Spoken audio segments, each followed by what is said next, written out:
শুল্ক বিরতি আরও ৯০ দিন বাড়ালো যুক্তরাষ্ট্র চীন। যুক্তরাষ্ট্র বিশ্বের বৃহত্তম অর্থনীতি ও শীর্ষ ক্ষমতাধর একটি দেশ। রাজনীতি, অর্থনীতি, কূটনীতি সহ বিশ্বমঞ্চে মোড়লের আসনে রয়েছে এই দেশটি। ডোনাল্ড ট্রাম্প মার্কিন যুক্তরাষ্ট্রের ৪৫তম প্রেসিডেন্ট। যুক্তরাষ্ট্রের রিয়েল এস্টেট ব্যবসায়ী ও মিডিয়া ব্যক্তিত্ব থেকে ২০১৬ সালের নির্বাচনে দেশটির প্রেসিডেন্ট হিসেবে নির্বাচিত হন তিনি।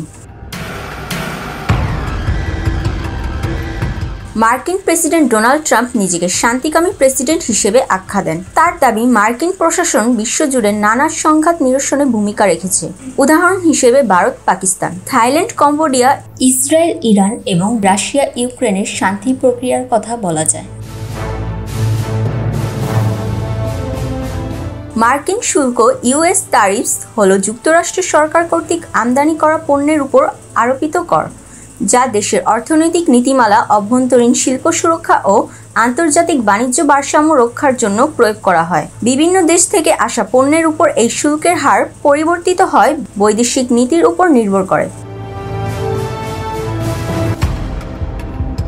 এদিকে শুল্ক বিরতি আরও ৯০ দিনের জন্য বাড়িয়েছে যুক্তরাষ্ট্র ও চীন।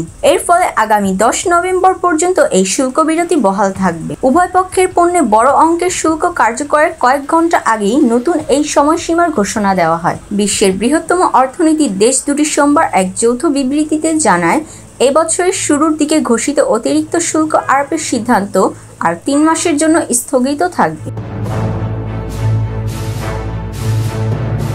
গত মাসে অনুষ্ঠিত আলোচনায় উভয় পক্ষই বৈঠককে গঠনমূলক বলে উল্লেখ করেছিল। তখন চীনের প্রধান আলোচক বলেছিলেন, বিরতি বজায় রাখতে তারা চেষ্টা চালিয়ে যাবেন। যুক্তরাষ্ট্র জানিয়েছিল, প্রেসিডেন্ট ডোনাল্ড ট্রাম্পের চূড়ান্ত অনুমোদনের অপেক্ষায় আছে তারা।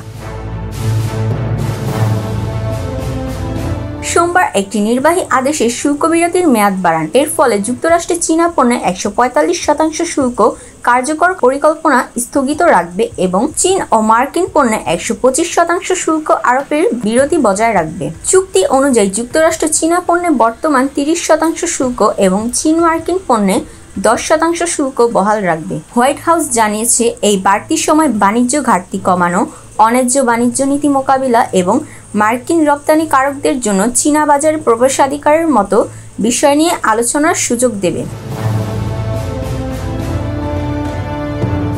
বিবিসি বলেছে, ২০২৪ সালে চীনের সঙ্গে যুক্তরাষ্ট্রের বাণিজ্য ঘাটতি প্রায় $৩০০ বিলিয়ন, যা তাদের যে কোনো বাণিজ্য অংশীদারের মধ্যে সর্বোচ্চ।